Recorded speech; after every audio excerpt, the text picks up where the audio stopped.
Gracias por su preferencia y seguir junto a nosotros en República. Seguimos debatiendo sobre el proceso de elección de magistrados a la Corte Suprema de Justicia, los perfiles, la deliberación en el CNJ y el escenario de la Asamblea Legislativa. Es un gusto para mí saludar al abogado Rubén Zamora. Bienvenido, está conmigo esta mañana. Y también al doctor Enrique Argumedo, abogado, docente universitario y ex magistrado de la Corte Suprema de Justicia. Buenos días, gracias por acompañarme esta mañana en República.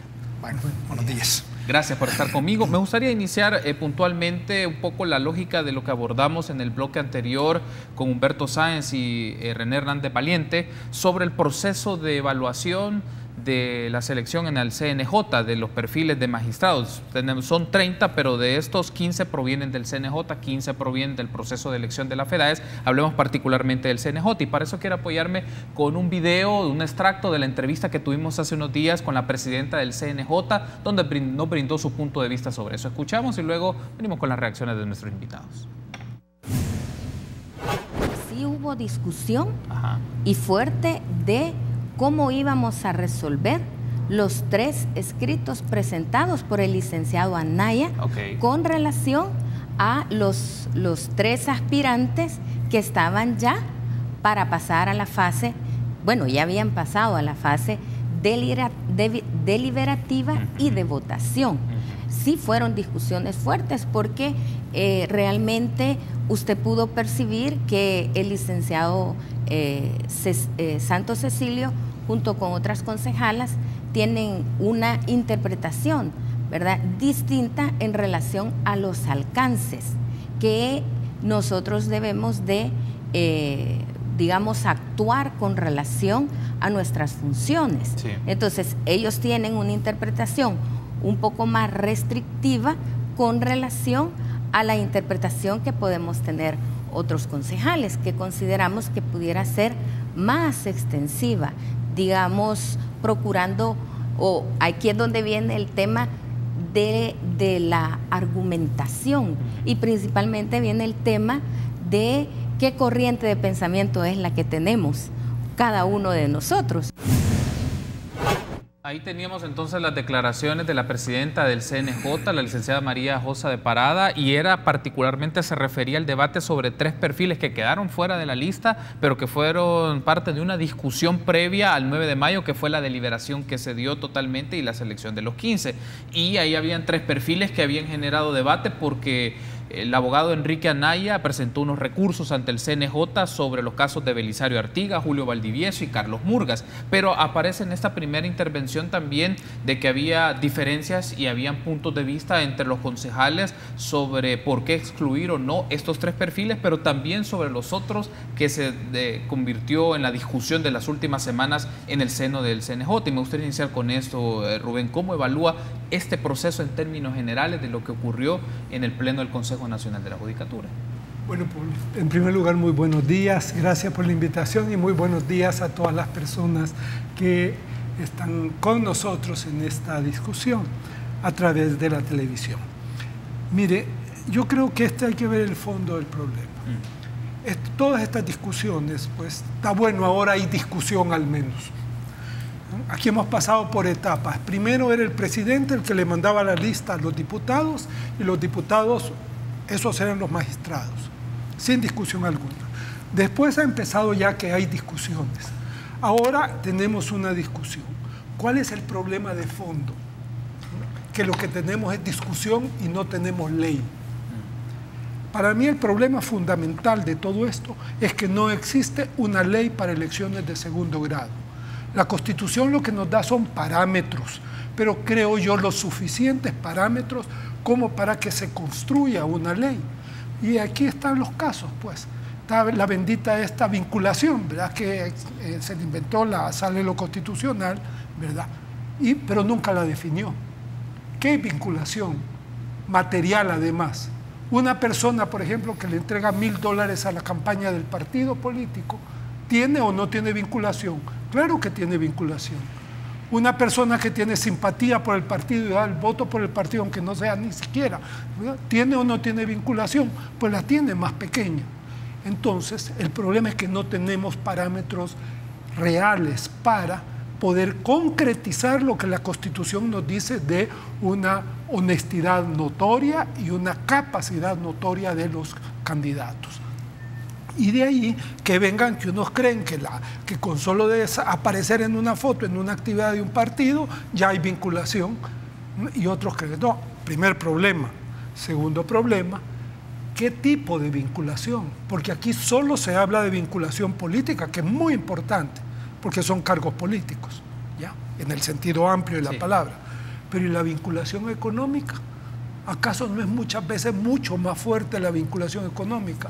Si un aspirante a magistrado ha sido toda la vida el abogado de una gran corporación o de las principales corporaciones del país, ¿hay o no hay vinculación ahí? ¿Me entiende? Y si hay vinculación política, ¿de qué nivel? ¿Y cómo vamos a resolver el problema?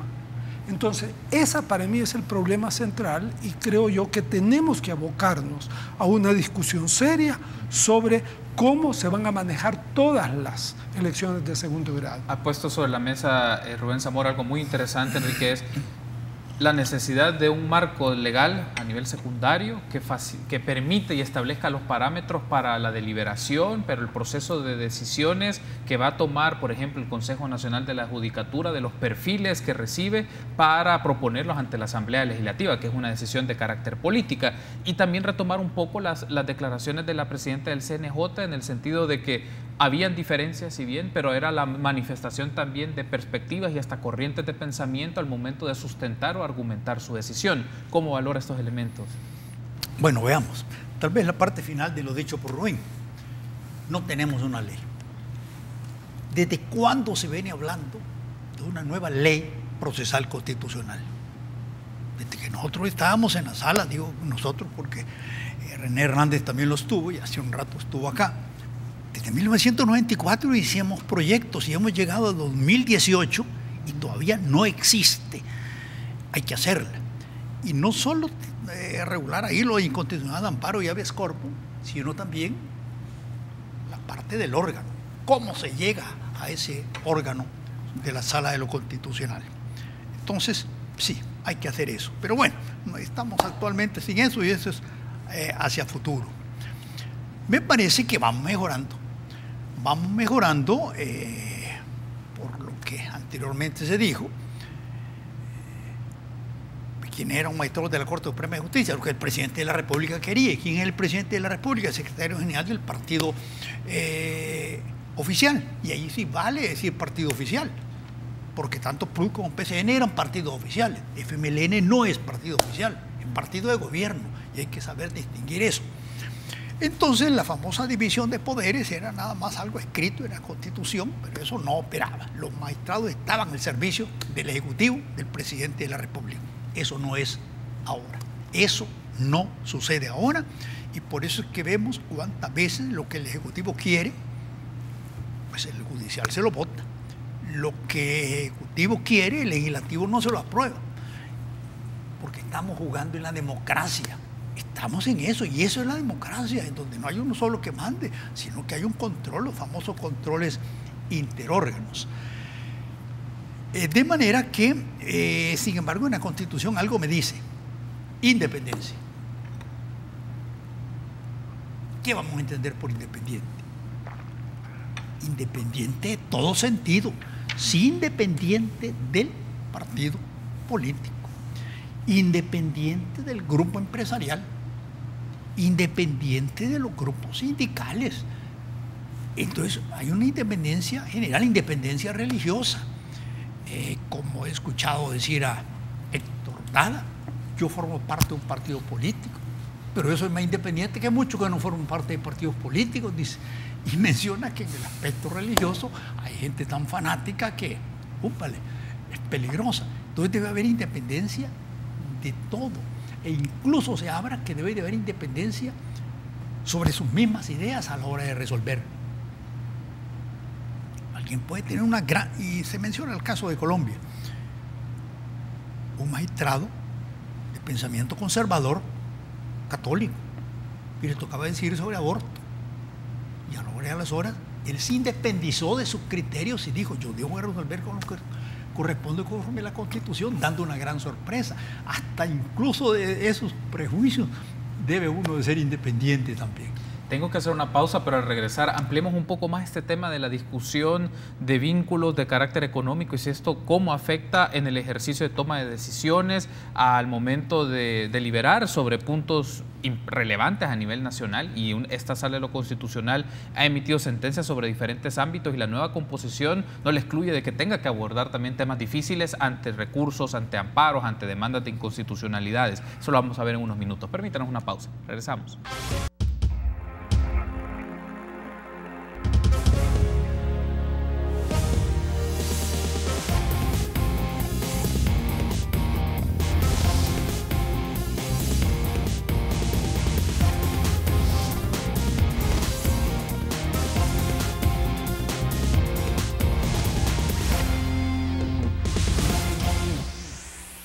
Gracias por continuar junto a nosotros. Seguimos platicando con Rubén Zamora y Enrique Argumedo sobre el proceso de elección de magistrados a la Corte Suprema de Justicia.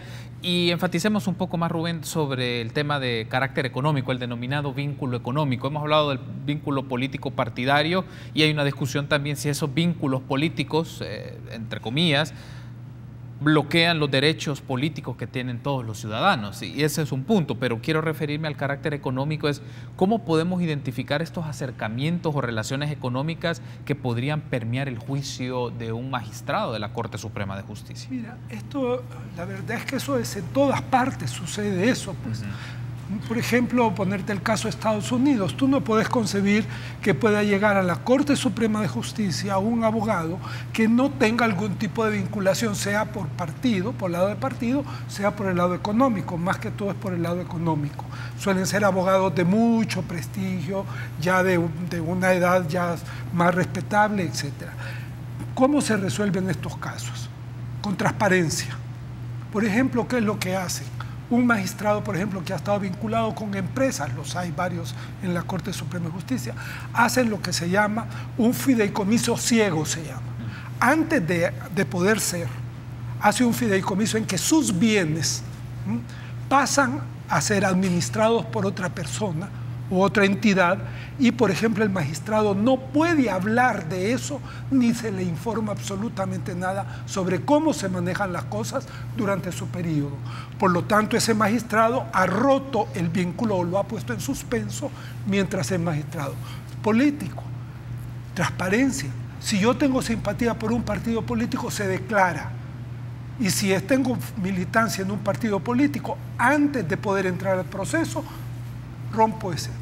Mientras sea magistrado yo no tengo ningún vínculo con el partido político, porque eso se debería de aplicar no solo a los magistrados, a los primeros que hay que aplicárselo son a los diputados, porque la Constitución ordena que los diputados representan al pueblo entero y no podrán estar vinculados a mandato imperativo alguno. Ahí está, es el único funcionario en que la Constitución le manda independencia total y es al único que no se le pide. Entonces, si vamos a hacer en serio las cosas, primero, los diputados no pueden pertenecer a un partido político, tienen que abandonar el partido político. Otra cosa es que el partido político dé orientaciones, si ese es el papel del partido político. Y el diputado de recoger las diversas orientaciones y tratar de hacer lo mejor para el pueblo, ¿verdad? Eso es en teoría, pues, pero en la práctica podemos tomar medidas concretas en la ley que tengan las cosas claras, transparencia y que se hagan las separaciones necesarias y dando mecanismos de separación en la ley, que diga, eso queda a voluntad del candidato. Yo prefiero ser magistrado a romper mis vínculos, pues no sea candidato, señor. Yo quiero ser candidato, rompa los vínculos y explicite su situación para ver. ¿Me entiende? Yo creo que a ese nivel deberíamos de llegar en nuestra discusión. Enrique, ¿qué tan presionado se encuentra una persona que ejerce dentro de una magistratura, particularmente como la Sala de lo Constitucional, o si lo vemos en amplitud en el Pleno de la Corte Suprema de Justicia. Es decir, en las diferentes salas se ven varios ámbitos, en lo civil, en lo contencioso administrativo y lo penal, porque nos hemos quedado en la Sala de lo Constitucional, pero las otras salas también están expuestas a estos procesos. Entonces, ¿qué tanto el ejercicio de presiones económicas o de vinculaciones e intereses económicos se puede volver evidente en estas instancias? Claro, nos fijamos más en lo constitucional porque a esa sala le tocó controlar las leyes emitidas por el legislativo y sancionadas por el presidente. Pero las otras salas tienen una gran importancia también, solo que no tienen mayor trascendencia tal vez al público en general, pero sí la tienen, ya que se ha mencionado el caso de la independencia económica. Hay abogados laboralistas que se dedican, algunos, a defender solo la parte patronal. Y hay abogados laboralistas que se dedican a defender a los grupos sindicales y a los trabajadores. Imagínense que llega a la sala de lo civil un abogado que ha sido laboralista, patronal toda su vida. Al pasar su posición en la sala, le va a dar la razón a los trabajadores cuando toda su vida ha estado del otro lado. No, ¿verdad? Entonces sí hay que tomar en cuenta ese aspecto. Puede ser que ahorita no vaya nadie. Qué bueno que no va nadie de esa manera. Vayámonos a las grandes cúpulas empresariales y digamos las cosas por su nombre, ANEPA. Ni el actual presidente, ni el anterior ha sido abogado. Pero supongamos que fuera un abogado. Nosotros vemos las posiciones de ellos. ¿Puede una de esas personas ser independientes y llegar a cualquier sala de la Corte? A mi juicio, no. Entonces hay que tomarlo en cuenta. Si me dicen que ahora no va nadie, encantado de la vida que no va nadie. Pero debemos de cuidarnos también de eso, no solo de los políticos, sino también de esa vinculación económica. Esa mención es relevante porque pareciera ser que estar en esos espacios, Rubén, solamente está permeado por intereses eminentemente políticos que tengan que ver con el ejercicio del gobierno o que tienen que ver con algún tipo de política pública o que tienen que ver por afinidades, pero el entorno económico o religioso o también particularmente grupos culturales que quieren ejercer influencia en tomas de decisiones, sobre todo si las salas de lo constitucional toman decisiones sobre el ejercicio o entran las colisiones de derechos en ámbitos muy concretos y sobre todo que pueden llegar a las discusiones de la sala de lo constitucional, el tema del aborto, el tema de diversidad sexual. Claro, tal vez en este país no se discute el tema de eutanasia, pero en otros lugares sí, pero tienen que tomar decisiones sobre circunstancias muy concretas y ahí aparecen otros grupos que también quieren ejercer presión o posicionar a este tipo de perfiles en estas instancias que toman decisiones, Rubén. Mire, yo creo que hay que tener claro esto. A estos puestos no pueden llegar personas neutras, es decir, alguien que no tenga posición ni de esto, ni de lo otro, ni vinculación aquí, ni vinculación allá. Yo tendría horror de que eso fuera. ¿Por qué? Porque son unas personas que no sirven para nada. Ya, entonces, partamos del supuesto de que la persona, y el abogado sobre todo, debe de tener sus criterios. Es más, la Constitución no lo establece. Fíjese que una de las reformas que introduzco los acuerdos de paz es precisamente en la composición de la Corte Suprema de Justicia, que dice que debe de estar presente las principales corrientes del pensamiento jurídico. Y las principales corrientes del pensamiento jurídico están vinculadas a concepciones políticos-sociales. Eso no es. O sea, que partamos de eso. Sí. Entonces, el problema es cómo diseñamos mecanismos que le permitan a las personas que allí llegan que tengan el margen necesario para poder ver el caso que van a ver y poder resolver conforme a la justicia. Ese es el punto. No es necesariamente que sean neutros, eso no existe. Todos tenemos ideología de una o de otra manera, explícita o no explícita, pero neutros no hay. Entonces, todo el problema, y esa es una tarea que puede asumir una ley de procedimientos constitucionales, poner los hitos necesarios que existen para que el que va a escoger quiénes van a ser presentados en esta lista de los 30, ¿verdad?, pueda decir, mire, aquí van gente de diversas corrientes, porque tienen que ir de diversas corrientes, porque lo manda la Constitución, y la gente que va, creemos que tiene la capacidad de que, a pesar de sus convicciones personales, poder tener una amplitud necesaria. Que sus convicciones van a reflejarse en las discusiones de la sala.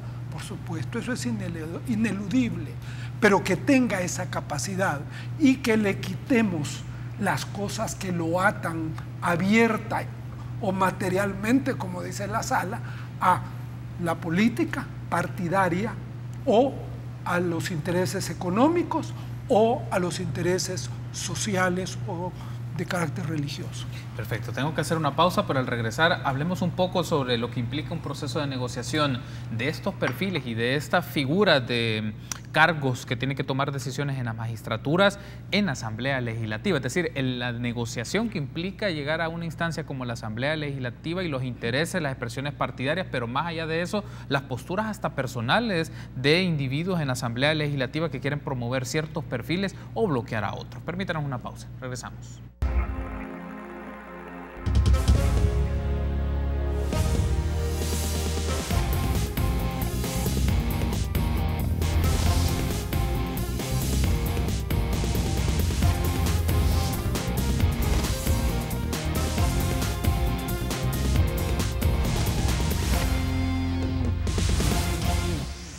Último bloque de la entrevista que tenemos con Enrique Argumedo y Rubén Zamora, y ahora hablemos un poco, Enrique, sobre 30 personas, o ya está el listado en la Asamblea Legislativa y viene un proceso de negociación política, de deliberación en la Asamblea Legislativa, y cómo esto también va a marcar un proceso de negociación política para seleccionar a personas, a 5 personas que van a ejercer en la Corte Suprema de Justicia como magistrados. ¿Qué aspectos hay que analizar de esta etapa de negociación? Porque es una etapa de negociación y de acuerdos políticos entre los diferentes grupos parlamentarios bajo la consideración que la correlación actual en la Asamblea Legislativa le favorece a partidos más de derecha para tomar la decisión sobre esto, y en donde el FMLN, su capacidad o margen de maniobra o de negociación, pues se ve desmeritada.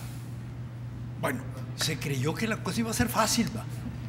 Porque como si sumamos la derecha, ellos tienen mayoría, pues, pero como ya vino la discusión que gana, dice, mire, si no me tomaron en cuenta en eso, pues mis votos van a ser diferentes, ya la cosa no se presenta tan fácil.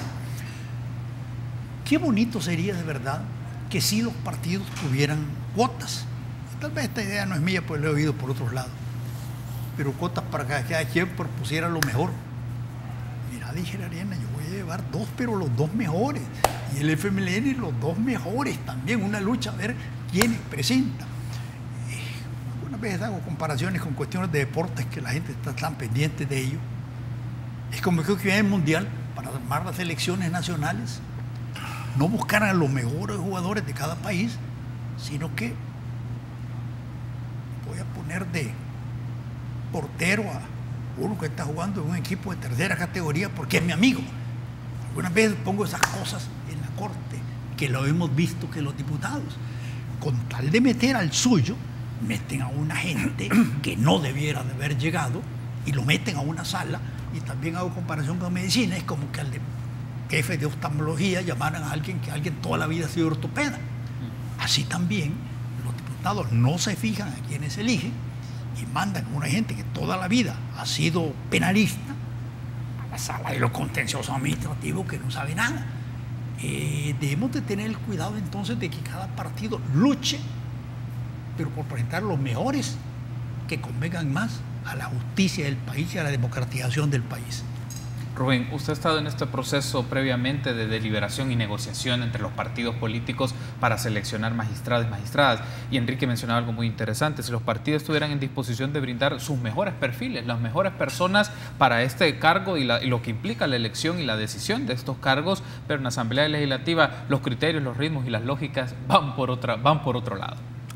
Mire, sí es cierto, yo participé, era diputado, y me recuerdo que quedé tan asqueado del procedimiento que no voté. Le voy a decir en síntesis, es un poquito más complicado, pero en síntesis, cómo se hace en la Asamblea, y lo siguen haciendo ahora. Ya. Lo primero es, son 5 diputados, sí. Primera discusión, a ver, ¿cuántos te tocan a ti, cuántos a ti y cuántos a ti? 2 para el principal, 2 para el segundo, y el otro entre Gana y el PCN, ahí se ve quién va a ser, y a veces como tiene que haber uno para cada uno, entonces el fiscal te va a tocar a vos, o cualquier cosa. O sea, se negocia, no las personas, se negocia los puestos, la cantidad de puestos que cada uno tiene. Una vez eso está resuelto, se va cada jefe de fracción con su jefe de partido. Vaya, nos tocan 2. Aquí está la lista de 30. ¿Cuáles son los que nos convienen al partido mío? Y el otro igual, y el otro igual, ¿verdad? Y ahí es donde salen los 2 candidatos. Una vez ya hay 2 candidatos de uno, 2 del otro y el otro del que le toca, porque son 5, viene y el presidente de la Asamblea convoca a medio mundo. Ahí entraba yo, ¿verdad? Porque nosotros estábamos fuera de ese reparto. Entonces, ahí entrábamos y empezaba una sesión muy formal de los jefes de fracción, con los diputados, con los jefes de las comisiones, etc. Y entonces, vamos a elegir un pizarrón. A ver, propuestas de candidatos, ¿verdad? Y viene, entonces le da el partido principal, ¿verdad? Y entonces dice, miren, yo propongo al doctor fulano de tal y al licenciado tal. Y así van. Y hay 5 candidatos. Y 5 para suplentes que vienen después, ¿verdad? O sea, hay 5 candidatos. ¿Hay alguna otra propuesta? Dice el presidente, y por supuesto nadie más hace propuesta. Bueno, entonces discutamos estos 5 candidatos. Viene un partido, mire, ese que ha propuesto el partido tal, por favor, si ese señor no sabe nada. Este es el nivel de la discusión. Además anda con mujeres y es borracho, así. Se levanta el partido indicado y dice, pero es que ustedes están proponiendo este es un desgraciado, mire que te hizo tal y tal, así, vea la discusión, y uno está ahí, ¿esto qué es verdad? Y ya está. Entonces dice el presidente de la Asamblea, bueno, espérese, como hay discusión sobre estos 2, que se retiren los partidos y que vayan a ver cómo arreglan esto. O que se van y al ratito vienen, o dicen, hay 2 alternativas, o vienen con otro candidato, ¿verdad? O dicen, miren, creo que me ha explicado bien cómo esto, yo que creía que era una persona mala, pero no es tan mala que se diga. Y entonces se pasa a la votación por unanimidad. Ya están garantizados los dos tercios necesarios para la elección del magistrado. Esa ha sido la realidad y esa sigue siendo la realidad en la Asamblea. El problema entonces, ¿dónde está? Lo que Quique está diciendo, yo estaría completamente de acuerdo, pero ¿cuál es el supuesto? Que los mejores hombres, ¿por quién son escogidos? Por los mejores partidos. De hecho, el problema de las elecciones de segundo grado tiene que ver también con otro problema fundamental: los partidos políticos. La partidocracia. Este es un ejemplo clarísimo de partidocracia. Que el partido se apodera de lo que es propiedad de la Asamblea. ¿Por qué? Porque quien define quién va a ir allí y la persona es el partido, la dirección del partido. Estoy por cerrar la entrevista, Enrique, me restan 3 minutos, pero ¿es posible por lo menos ir modificando un poco estos procesos y esta descripción bastante aguda que nos acaba de hacer Rubén sobre la elección de magistrados y magistradas en la Corte Suprema de Justicia? Es decir, ¿es posible por lo menos ejercer una presión desde el lado ciudadano o mecanismos para que los mejores perfiles de hombres y mujeres puedan estar tomando decisiones ahí? Bueno, la sociedad civil lo está haciendo. Lo está haciendo. Rubén nos decía en el intermedio que ha escrito ensayos y se los ha mandado a los diputados. Pero a la hora de las horas te piden mandárselo a las cúpulas. Y así como dije, digamos las cosas por su nombre, en el caso de ANEP, digámoslo aquí también. ¿Quién va a tomar la decisión en Arena? El señor Interiano, y el señor Interiano nadie lo ha electo del pueblo, y sin embargo los diputados están dispuestos a lo que el señor les diga, lo que la cúpula del COEN, y los diputados van a hacer lo que diga. Entonces, ¿a quién le debe de mandar eso? A las cúpulas de los partidos, para que son las que le ordenan a los diputados lo que van a hacer. ¿Cómo las cúpulas de los partidos logran entender que lo mejor es la democracia? Y con una Corte Suprema independiente vamos mejorando en la democracia. Claro que la Corte le va a decir no en un momento dado, pero eso es lo mejor a tener un gobierno unir en una sola dirección. Quiero darle las gracias por haberme acompañado. Rubén, Enrique, ha sido un gusto que me hayan acompañado esta mañana y vamos a seguir discutiendo el tema, sin duda alguna, y nos quedó pendientes, aquí lo he anotado, la discusión de la ley de procedimientos constitucionales, porque creo que esto es relevante y es una cancha en donde también la presión a los diputados y diputadas va a ser necesario, porque esto va a marcar procesos más marcados de cómo se toman decisiones de estos perfiles. Quiero darles las gracias por haberme acompañado, pero vamos a establecer en este momento un enlace con Francisco Valencia de Cúbole para que nos comente cómo va el programa de este día jueves. Un gusto saludarte, Francisco. Gracias también para mí, es un honor, y para todo el staff de Cúbole. Esperar que siempre ustedes digan, no, hombre, yo tengo que quedarme con Cúbole porque les traemos buenos temas, como por ejemplo enfermedades renales crónicas. Nos acompañarán desde Venezuela también un instructor para todas las mujeres que quieran bajar de peso en casa con los materiales que tienen. Ahí les vamos a decir cómo lograrlo. Agenda cultural también no se queda atrás. Y la cocina, otra mamá vendrá a cocinar algo deliciosísimo. Buenos días también para tus invitados. Excelente, Francisco. Gracias. Éxitos en el programa de este día. Saludos a todo el staff y a todo el equipo de Cúbole. Que te sea una buena jornada. Gracias. Agradecerles también por haberme acompañado y nos vamos a volver a encontrar. Este tema solo es el preámbulo de una discusión más profunda que tenemos que hacer en este espacio de República. Y a ustedes, amigos, un honor. Será hasta mañana, 6:30.